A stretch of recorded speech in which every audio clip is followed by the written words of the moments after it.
Family star அப்படிங்கிற ஒரு படத்தை சிம்பிளா கதை என்ன அப்படிங்கறத மட்டும் இந்த வீடியோல நாம பார்ப்போம். வாங்க வீடியோக்குள்ள போலாம். நான் தான் ப்ரொடியூசர் நினச்சிக்கோ பீட்டர். நல்லா ஓடுற மாதிரி ஒரு கதை சொல்லணும். படத்தோட ஆரம்பத்துல ஹீரோயின் கல்யாண வீட்டுல உட்காந்துருக்காங்க. யாருக்கு கல்யாணம்னு பாத்தீங்கன்னா ஹீரோயினுக்கு தான். ஆனா ஹீரோயினுக்கு அந்த கல்யாணத்துல இஷ்டம் இல்ல. சுத்தி இருக்கவங்க எல்லாம் ஏன் சோகமா இருக்க அப்படிங்கிற மாதிரி கேட்க தன்னோட காதலனை பத்தி சொல்ல ஆரம்பிக்கிறாங்க. காதலன் தான் நம்ம ஹீரோ. ஹீரோட ஃபேமிலியில ஒரு பாட்டி, ஹீரோ, அவருக்கு 2 அண்ணன், அவங்களோட ஃபேமிலி, அவங்களோட குழந்தைங்க எல்லாரும் இருக்காங்க. இவங்க 2 அண்ணங்கள்ல ஒரு அண்ணன் குடிச்சே தன்னோட வாழ்க்கையை அழிச்சிட்டு இருக்கக்கூடியவர். இன்னொரு அண்ணன் பிசினஸ் பண்றதுக்காக பணத்தை பரட்டிட்டு இருக்காரு. அதனால ஹீரோ தான் இவங்க ஃபேமிலியை பார்த்துட்டு இருக்காரு. ரொம்ப சிக்கனமான ஆள். ஏன்னா இவரோட வருமானத்துல தான் மொத்த ஃபேமிலியை பார்க்கணும் அப்படிங்கிறதுக்காக பெட்ரோல் கூட 26 ரூபா தான் போடுவாரு. மற்ற நேரம்லாம் போற வர வண்டியை பிடிச்சிக்கிட்டே அப்படியே ஆஃபீஸ் போற மாதிரிலாம் காட்டுறாங்க. ஹீரோ வந்து ஒரு கன்ஸ்ட்ரக்ஷன் கம்பெனில ஒர்க் பண்றாரு. இவரோட கம்பெனில ஒரு கவர்மெண்ட் ப்ராஜெக்ட் வருது. இந்த கவர்மெண்ட் ப்ராஜெக்ட் பொறுத்த வரைக்கும் 60 சதுரடியில் 3 BHK, அதாவது 3 பெட்ரூம் இருக்கக்கூடிய ஒரு ஃப்ளாட்டை கட்ட முடியும் அப்படின்னு ஒரு பிளானை போட்டுட்டு போய் அசத்துறாரு. அந்த பிளானும் ரொம்ப ஒர்க் அவுட் ஆகி அந்த கவர்மெண்ட் ப்ராஜெக்ட் இவங்க கம்பெனிக்கு கிடைக்குது. அப்படி கிடைச்சதுனால அவங்க பாஸ் வந்து உனக்கு என்ன வேணுமோ கேளு அப்படிங்கிற மாதிரி கேட்கும்போது கூட அவங்க அண்ணன் பண்ணக்கூடிய பிஸ்னஸ்க்கு சிபாரிசு கையெழுத்து வேணும், அப்பதான் லோன் கிடைக்கும், அதனால நீங்க அதை பண்ணுங்க அப்படிங்கிற மாதிரி கேட்க, உனக்காக எதுவும் பண்ணிக்காம உங்க அண்ணனுக்காக கேட்கிற பாத்தியா, நீ உண்மையாலுமே ஃபேமிலி ஸ்டார் தான் அப்படிங்கிற மாதிரிலாம் பாராட்டுறாரு. ஹீரோவோட சிக்கனத்தை சொல்லவே முடியாது. இவங்க அண்ணி குழந்தைங்களுக்கு சுடக்கூடிய தோசையில அதிகமா மாவு ஊத்தாதீங்க, ரொம்ப மெலிசா சுட்டு கொடுங்க, ஏன்னா எல்லாருக்கும் வேணும் இல்லையா அப்படிங்கிற அளவுக்கு சிக்கனமா இருக்கக்கூடிய ஆள். இப்படியே போயிட்டு இருக்க சூழல்ல இவங்க வீட்டுல மொட்டை மாடியில ஒரு ரூம் வந்து காலியா இருக்கும். பயங்கர ஸ்ட்ரெஸ்ஸா இருந்ததுன்னா இவரோட வீட்டுக்கு மேல ஒரு பெட்ரூம் இருக்கும். அந்த பெட்ரூம்ல தனியா டைம் ஸ்பெண்ட் பண்ணா அவரோட ஸ்ட்ரெஸ்லாம் குறையும் அப்படின்னு நினைச்சிட்டு இருக்காரு. ஆனா இவங்க பாட்டி அங்க ஒரு பொண்ணுக்கு வந்து வாடகைக்கு விட்டுடுறாங்க. அந்த பொண்ணு யாரு அப்படின்னு போய் பார்த்தா ஹீரோயின் தான் அது. இந்த பொண்ணு வாடகைக்கு வந்ததுக்கு அப்புறம் சில பிரச்சனைகள் வருது. அது என்ன அப்படின்னு பார்த்தீங்கன்னா, இவங்க ஃபேமிலி பொறுத்த வரைக்கும் ஒரு மிடில் கிளாஸ் ஃபேமிலி. ஃபினான்ஷியலா இவங்களுக்கு ஒரு டிசிப்ளின் இருக்கும். ஒரு மாசத்திலேயே கடைசி வாரம் மட்டும்தான் நான்வெஜ் சாப்பிடணும், பிரியாணி சாப்பிடணும், அதுக்கு முன்னாடிலாம் சாப்பிடவே கூடாது அப்படிங்கிற மாதிரி ரொம்ப கட்டுப்பாடா இருக்கக்கூடிய ஃபேமிலி. ஆனா ஹீரோயின் மேல் வீட்டுக்கு வாடகைக்கு வந்திருக்காங்க. அவங்களுக்கு பிடிச்சதெல்லாம் ஜொமேட்டோ, ஸ்விக்கின்னு ஆர்டர் பண்ணி சாப்பிட்டுட்டு இருக்காங்க. அட்ரஸ் வந்து இந்த வீட்டோட அட்ரஸ் அப்படிங்கிறதுனால நேரா ஹீரோட வீட்டுக்கு தான் கொண்டு வந்து கொடுக்குறாங்க.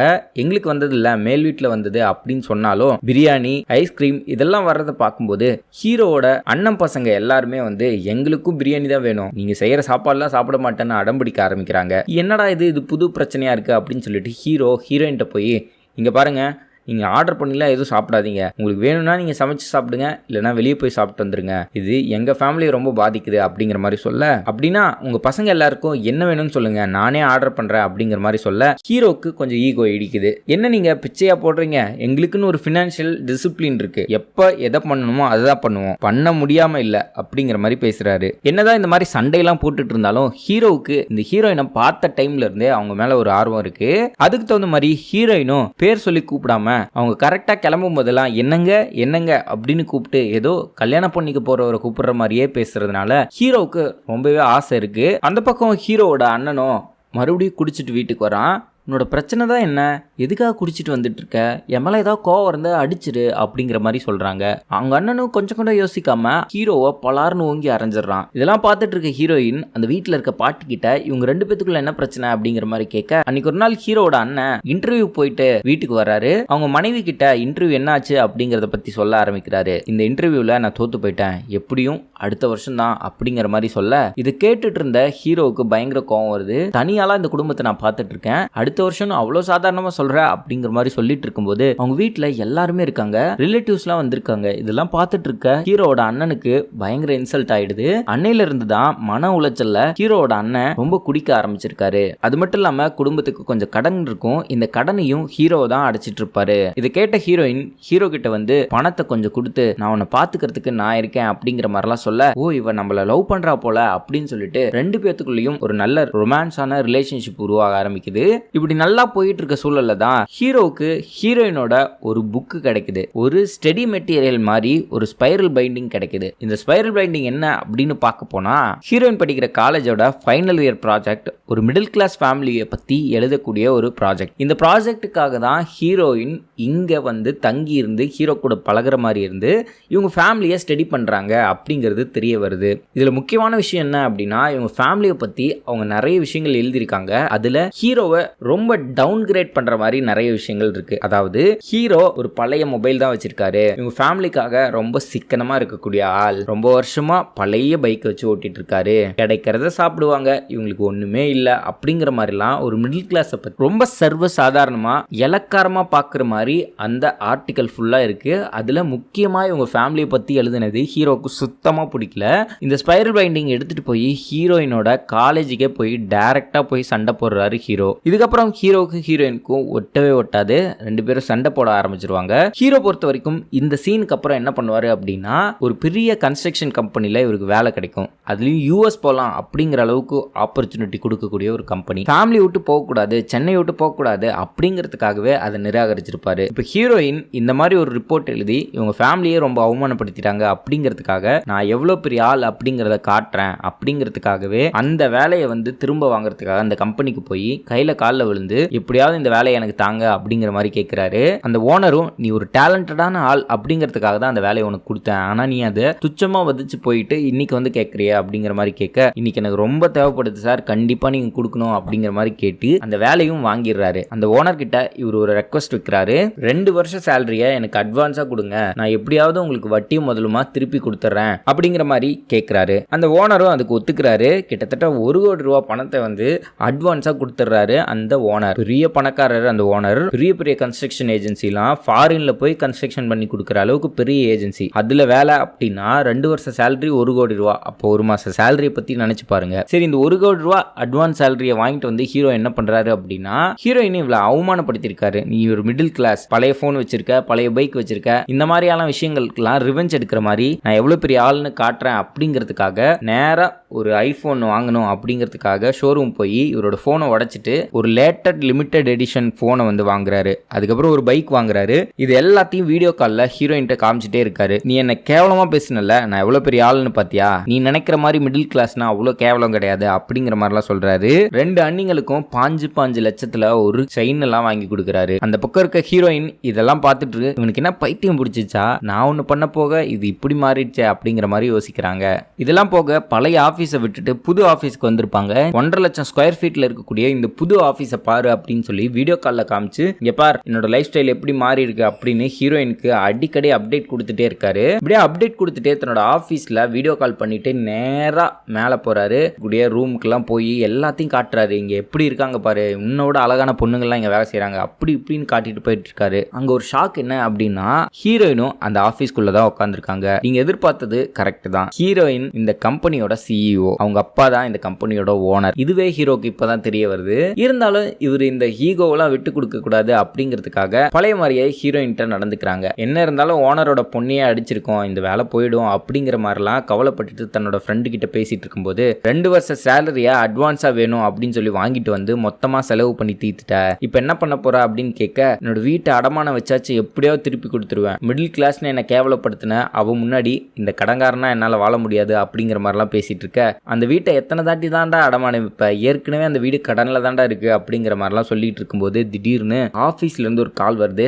அது அக்கௌண்ட்ஸ் டிபார்ட்மெண்ட்ல இருந்து வருது. ஹீரோ அந்த போனை அட்டன் பண்ணிட்டு, சார் இந்த காசை எப்படியாவது கொடுத்துற சார் அப்படிங்கிற மாதிரி சோகமா பேசிட்டு இருக்கும்போது, அந்த பக்கம் நம்ம VTV கணேஷ் தான் அந்த அக்கௌண்டன்ட்டா ஃபோல்ட் பண்ணுவாரு. அதெல்லாம் இல்ல தம்பி, யூஎஸ் போறதுக்காக உன்னோட விசாவை அப்ரூவ் பண்ணிருக்காங்க, நீங்க யூஎஸ் போக போறீங்க அப்படிங்கிற மாதிரி சொல்றாங்க. அப்பதான் ஹீரோக்கு புரியுது, நம்ம வேலையை விட்டு தூக்கப்படலாம் இல்ல, நம்ம இன்னும் இந்த வேலையில தான் இருக்கோம், யூஎஸ் ப்ராஜெக்ட்காக நம்மள அனுப்ப போறாங்க அப்படிங்கறத சந்தோஷமா மறுபடியும் கெத்தா பேச ஆரம்பிக்கிறாரு.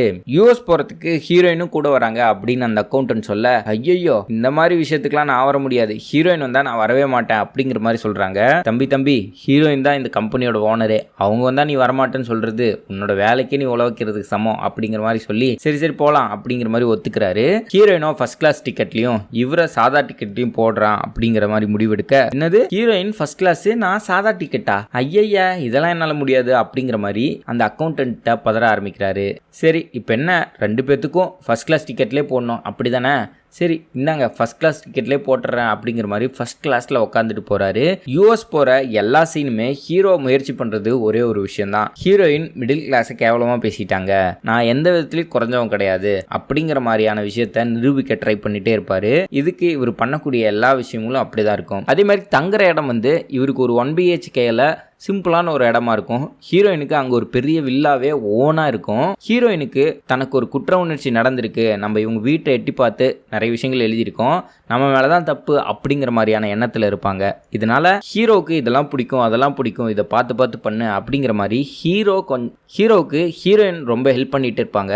இல்லைனா இந்த மாதிரி இருக்கக்கூடிய எம்ப்ளாயியை கண்டிப்பாக யாரும் வச்சிருக்க மாட்டாங்க. ஹீரோயின் வந்து ஹீரோ மேலே வச்சிருக்க லவ் தான் இவரை இங்கே காப்பாற்றிட்டு வந்துட்டு இருக்கு. இவங்க அங்கே போயிருக்கிறது ஒரே ஒரு முக்கியமான ப்ராஜெக்டாக ஒரு பெரிய அப்பார்ட்மெண்ட் கட்ட போகிறாங்க. யூஎஸில் வாழக்கூடிய தமிழர்களுக்கு அங்கே இருக்கக்கூடிய ஒரு தனி அப்பார்ட்மெண்ட் டவுன்ஷிப்னு சொல்லுவாங்க இல்லையா, அந்த மாதிரி கட்டுறது தான் கான்செப்ட். அதில் வந்து கோயில் இருக்கும், எல்லாமே இருக்கும். அதாவது இந்தியர்கள் வாழ்கிற மாதிரியான ஒரு அப்பார்ட்மெண்ட் செட்டப்பை உருவாக்கணும் அப்படிங்கிறது தான் அவங்களோட ப்ராஜெக்டோட கோல். இதெல்லாம் சொல்லி ஹீரோ பயங்கரமாக அங்கே இருக்கக்கூடிய தமிழர்களையும் இந்தியர்களையும் இம்ப்ரெஸ் பண்ணிடுறாரு. அந்த ப்ராஜெக்ட்டும் ரொம்ப சக்ஸஸ்ஃபுல்லாக போய்கிட்டு இருக்கு. இப்படியே போயிட்டு இருக்க சூழலில் திடீர்னு இந்த கம்பெனியோட அக்கௌண்டன்ட் திடீர்னு ஃபோன் பண்ணுறாரு. இந்த மாதம் சம்பளம் உனக்கு கட்டுப்பா அப்படிங்கிற மாதிரி சொல்ல, என்னங்க சொல்கிறீங்க, என்னை நம்பி தான் என் குடும்பமே இருக்குது, நான் ஒன்றும் பெரிய பணக்காரன் இல்லை, எதுக்காக கட் பண்ணுறீங்க அப்படிங்கிற மாதிரி கேட்க, நீ தானே ஃபர்ஸ்ட் கிளாஸ் டிக்கெட்டில் யூஎஸ் போகலாம் அப்படின்னு சொன்னேன், நீ கேட்டப்ப எனக்கு தோணுது உன்னோட சம்பள பணம் தான் இருக்கே அதில் பண்ணிட்டேன் அப்படிங்கிற மாதிரி அந்த அக்கௌண்டன்ட் சொல்கிறாரு. கம்பெனி சார்பில் தானே எனக்கு இந்த ஃபர்ஸ்ட் கிளாஸ் அப்படின்னு நினச்சேன் அப்படிங்கிற மாதிரி பதறி போய் ஹீரோயின்கிட்ட ஹெல்ப் கேட்டால் தான் நம்ம சம்பள பலம் வரும், நம்ம குடும்பத்துக்கும் அனுப்பலாம் அப்படிங்கிற மைண்ட் செட்டில் ஹீரோயின்கிட்ட போய் ஹெல்ப் கேட்க போனால் ஹீரோயின் மதிக்காமல் போயிடுறாங்க. ஏன்னா இவ்வளோ நேரம் நீ சீன் போட்டுட்டு இருந்தல, இப்போ நான் சீன் போடுறேன் அப்படிங்கிற மாதிரி. ஆனால் உண்மை என்னன்னா ஹீரோயினுக்கு ஹீரோ மேலே லவ் இருக்குது. அதனால தான் அந்த காசை டைரெக்டாக அவங்க ஃபேமிலிக்கு சேர்ற மாதிரி இங்கேருந்தே ஹீரோயின் நல்லா வேலை பார்த்துருப்பாங்க. காசு வந்துருச்சு அப்படிங்கிறது தெரிஞ்சதுக்கப்புறம் ஹீரோயினுக்கு தான் மேலே ஒரு ஆசை இருக்குது அப்படிங்கிறது தெரிஞ்சுக்கிட்டு 2 பேரும் நல்லா பழக ஆரம்பிக்கிறாங்க. இங்கே நிறைய மாண்டேஜ் சாங்ஸ்லாம் சந்தோஷமாக இருக்க மாதிரியும் ஹீரோ பின்னாடி ஹீரோயின் போற மாதிரியான சாங்ஸ் எல்லாம் இங்க வரும். ஹீரோயின் நம்ம ஃபேமிலிக்காக ஹெல்ப் பண்றா அப்படிங்கிறது தெரிஞ்சதுக்கு அப்புறம் இவ்வளவு நாள் ஹீரோயினை பார்த்து தப்பான அபிப்பிராயம் வச்சிருப்பான் இல்லையா, அது மாற ஆரம்பிக்கும். 2 பேரும் லவ் பண்ண ஆரம்பிப்பாங்க. இப்படியே போயிட்டு இருக்க சூழல்ல தான் இந்த கம்பெனியோட ப்ராஜெக்ட் பத்தி தெரிஞ்சுக்கிறதுக்காக ஒருத்தன் வந்து கம்பெனிக்கு வருவான். அவன் என்ன பண்ணுவான் அப்படின்னா ஹீரோயினை மறந்துருந்து வீடியோ எடுத்துட்டு இருப்பான். வீடியோ எடுத்து முடிச்சுட்டு அந்த மீட்டிங் முடிஞ்சவனையும் கார்ல போயிட்டு இருக்கும்போது இந்த பொண்ணோட வீடியோவை வீட்டில் காமிச்சு இந்த பொண்ணையே எனக்கு கல்யாணம் பண்ணிக்கிறதுக்கு பேச போறேன் அப்படிங்கிற மாதிரி அவன் சொல்லிட்டு போயிட்டு இருக்கும்போது ஹீரோ அந்த காரை வழி மறிச்சு வீடியோ எடுத்தியாடா அப்படின்னு சொல்லி அவனை போட்டு பொலன்னு பொலந்துருவான். அதுக்கப்புறம் ஒரு கல்யாண பார்ட்டி மாதிரி நடக்கும். அந்த கல்யாண பார்ட்டியில ஒரு ஆன்ட்டி வந்து, என்னப்பா உனக்கும் ஹீரோயினுக்கும் ஏதோ லவ் ஓடிட்டு இருக்கா, நல்லா சந்தோஷமா சிரிச்சு பேசிட்டு இருக்கீங்க அப்படிங்கிற மாதிரி கேட்பாங்க. அதுக்கு ஹீரோ சொல்லக்கூடிய பதில் என்ன அப்படின்னா, இவளையா சாச்சா வேலை விஷயமா அவ கூட சந்தோஷமா பேசி இருக்க மாதிரி இருக்குனே தவிர அவளையெல்லாம் நான் கல்யாணம் பண்ணிக்க மாட்டேன், ஏன்னா திமிரு பிடிச்சவ மிடில் கிளாஸ் ஃபேமிலியை பத்தி ரொம்ப கேவலமா நினைச்சிட்டு இருக்கா, இவளை எங்க வீட்டுக்கு கூட்டிட்டு போனா இங்க வீட்டுல இருக்கவங்க தான் அசிங்கமா ஃபீல் பண்ணுவாங்க, இவளையெல்லாம் கல்யாணம் பண்ணிக்க மாட்டேன், சும்மா வேலைக்காக கூட பழகிட்டு இருக்கேன் அவ்வளவுதான் அப்படிங்கிற மாதிரி சொல்ல ஹீரோயின் இது மறைஞ்சிருந்து கேட்டுறாங்க. இது மட்டும் இல்லாம இவளுக்குனா என்ன மாதிரி ஹஸ்பண்ட் கிடைக்க கூடாது, ஏதாவது கை கால் விளங்காதவன் தான் கிடைப்பான் அப்படிங்கிற மாதிரி ஒரு சாபமும் விட்டுறாங்க. இது கேட்டுட்டு இருந்த ஹீரோயினுக்கு ரொம்பவே ஷாக்கிங்கா இருக்கு. இனிமே நம்ம பேச வேணாம் அப்படிங்கிற மாதிரி ஹீரோவை அவாய்ட் பண்ணிட்டு 2 பேரும் பிரிஞ்சிடறாங்க. ஹீரோயின் ரொம்பவே சோகமாவே இருக்கிறதுனால ஹீரோயினோட அப்பா வந்து ஹீரோ கூப்பிட்டு பேசுறாரு. என்ன உன் ஃபேமிலியை பத்திலாம் தப்பா எழுதியிருக்கா அப்படிங்கறதான் நமக்கு தெரியும், ஹீரோயின் உண்மையாவே வேற ஒரு தீசிஸ்ல சூப்பரா ஒன்று எழுதி அதுதான் சக்சஸ் ஆச்சு அவங்களோட காலேஜ் ப்ராஜெக்ட்ல, ஒன்ன மாதிரி ஒரு ஹஸ்பண்ட் தான் அவளுக்கு வேணும், ஒரு குடும்பத்தை ஒரு பொறுப்பான ஜென்டில்மேனா இருந்து பாத்துக்கிறாரு, கண்டிப்பா இவனை மாதிரி ஒரு ஆளை கிடைக்கிறதுக்கு கொடுத்து வச்சிருக்கணும் அப்படிங்கிற மாதிரிலாம் எழுதியிருக்கா அப்படிங்கிற மாதிரியெல்லாம் சொல்ல அந்த ஸ்பைரல் பைண்டிங் எல்லாம் ஒரு கார்ல போட்டுக்கிட்டு அவங்க வீட்டில் இருக்கக்கூடிய அந்த பாட்டியும் கூட்டிட்டு ஹீரோயினோட கல்யாணம் நடக்க வேண்டிய அந்த வீட்டுக்கு தான் போறாரு. ஃபாரின்ல ஒருத்தன் வீடியோ எடுத்து டார்ச்சர் பண்ணியிருப்பான் இல்லையா, அவனுக்கு தான் கல்யாணம் பண்ணிக்கிறதா பிளான் பண்ணியிருப்பாங்க. அவங்க தாத்தா தான் வலுக்கட்டாயமா இவனுக்கு கல்யாணம் பண்ணி வைக்கிறத பிளான் பண்ணியிருப்பாரு. ஏன் அவனுக்கு கல்யாணம் பண்ணி வைக்கிறாங்க அப்படின்னு பார்த்தீங்கன்னா, அந்த ஃபைட் முடிஞ்சதுக்கப்புறம் போலீஸ் துரத்துறாங்க அப்படின்னு அந்த கார் வேகமாக போயிருக்கும் இல்லையா, அந்த கார் வந்து எதிர்பாராத விதமாக ஆக்சிடென்ட் ஆகி அந்த ஆள் வந்து கோமாவுக்கு போயிருப்பான். இந்த கோமாவுக்கு போனவன் எதனால் போனான், ஒன்னால தானே போனான் அப்படிங்கிறதுக்காக அவனையே கல்யாணம் பண்ணிக்கலாம் அப்படின்னு முடிவு பண்ணியிருப்பாங்க. இப்போ ஹீரோட ஃபேமிலியை பற்றி ஹீரோயின் நல்ல அபிப்பிராயத்தை தான் வச்சிருக்கா அப்படிங்கிறது தெரிஞ்சதுக்கப்புறம் ஹீரோ நேரடியாக அங்கே போய் ஹீரோயினை கூட்டிகிட்டு வர பிளான் பண்ணி போகிறாரு. அங்கே போனால் வரவெல்லாம் பயங்கரமாக போட்டு அடின்னு அடிக்கிறதுக்காக வருவான். பயங்கர ஃபைட் இருக்கும், நம்ப முடியாத அளவுக்கு பயங்கர ஃபைட்ஸ்லாம் அங்கே நடந்துகிட்ருக்கும். இதுக்கு நடுவில் கோமாவில் இருக்கக்கூடிய ஆள் இருப்பான் இல்லையா, அவங்க தாத்தா வந்து நீ இங்கிருந்து எப்படி தப்பிக்கிறேன்னு பாக்குறேன், நீ அடிக்க அடிக்க ஒவ்வொரு தெருவுல இருந்து ஆட்கள் வந்துகிட்டே இருப்பாங்க அப்படின்லாம் மிரட்டுவான். இப்போ என்ன பண்றதுன்னு தெரியாத ஹீரோ இந்த இடத்துல ஒரு விஷயம் சொல்லுவான் பாருங்க. இப்போ என்னையா, நான் தெரியாம அடிச்சிட்டேன், அங்கிருந்து ஓடும்போது ஆக்சிடென்ட்ல கோமாக்கு போயிட்டான், அப்படிதானே? இது யார் மேல தப்பு? வீடியோ எடுத்தவன் மேல தப்பா, அதை தட்டி கேட்ட என் மேல தப்பா, இல்ல அவன் அங்கிருந்து தப்பிக்கும் போது எதிர்பாராத விதமா ஆக்சிடென்ட் ஆச்சு அவன் மேல தப்பா? யார் மேல தப்புன்னு சொல்லுவ? சரி இப்போ என்னையா, கை கால் விளங்காம கிடக்குறான், அவளை யார் பாத்துக்குவான் அப்படிங்கறதான பிரச்சனை. நான் எங்களோட அண்ணனையே பாத்துக்கிட்டேன், என்னால பாத்துக்க முடியாதா? என்னோட 3வது அண்ணனா நான் நினைச்சுக்கிறேன் அப்படி இப்படின்னு சொல்லி அவங்க தாத்தாவையே கன்வின்ஸ் பண்ண ட்ரை பண்ணிட்டு இருப்பான். ஒரு பக்கம் அடடா இப்படி ஒரு ஹீரோவா அப்படிங்கிற மாதிரி யோசிச்சுட்டு இருக்கும்போது அந்த விஷயத்தை அப்படியே கட் பண்ணிட்டு ஹீரோயினை மட்டும் அலாக்கா தூக்கிட்டு வந்து எல்லாரும் ஒன்னு சேர்ந்துடுறாங்க. இதுதான் ஃபேமிலி ஸ்டார் அப்படிங்கிற படத்தோட கதை.